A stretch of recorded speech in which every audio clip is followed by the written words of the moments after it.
অবশ্যই জান্নাতে যাবে। কথা বোঝেননি?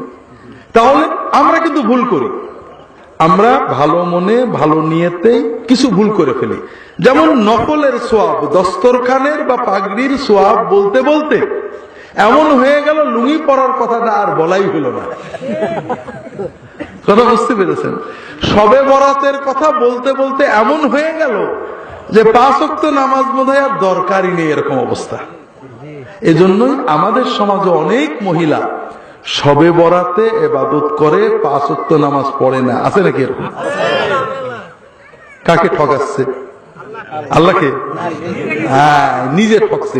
দুই কায়দায় ঠকছে। শবে বরাতে নামাজ পড়ে কি জন্য? যে এই রাত্রে নামাজ কালাম পড়লে আল্লাহ ভাগ্য ভালো করে দেবেন। কেমন?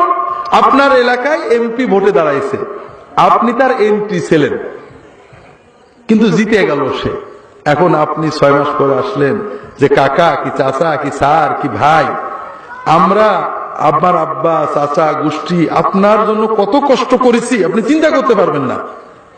এমপি সাহেব বললো, বাবা খুব ভালো, খুব খুশি হলাম, তোমার যখন যেটা চাই আমার বলবা। এরকম আছে না? আমরা মনে করি আল্লাহ বোধহয় এরকম।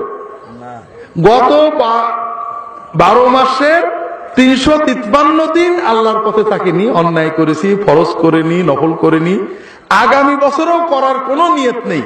তবে শবে বরাতের রাত্রি আগে আগে একেবারে গোসল করে মাথার চুলের পানি টপ টপ করে ফেলে আল্লাহর সামনে দাঁড়াই গেলাম, যারা দেখছো তো এই রাজবাড়ির ভিতরে আমার মতো ভালো পুরুষ বা মেয়ে তোমার নেই। আল্লাহ তো তাই বুঝে গেল নাকি? বুঝলো? মূল বিষয় হলো এই কথাটা মিথ্যা যে শবে বরাতে ভাগ্য লেখা হয়। শবে বরাতে আল্লাহ গুনাহ মাফ করে, এটা সহি। ভাগ্য ভালো করতে গেলে শবে বরাত না, ভাগ্য ভালো করতে গেলে প্রথমেই যে কথা বলেছি, আব্বা আম্মা সহ রক্ত সম্পর্কের আত্মীয়র হক আদায় করতে হবে। তাহলে আল্লাহ আয়ুও বাড়িয়ে দেবেন, রিজিকেও বরকত দেবেন।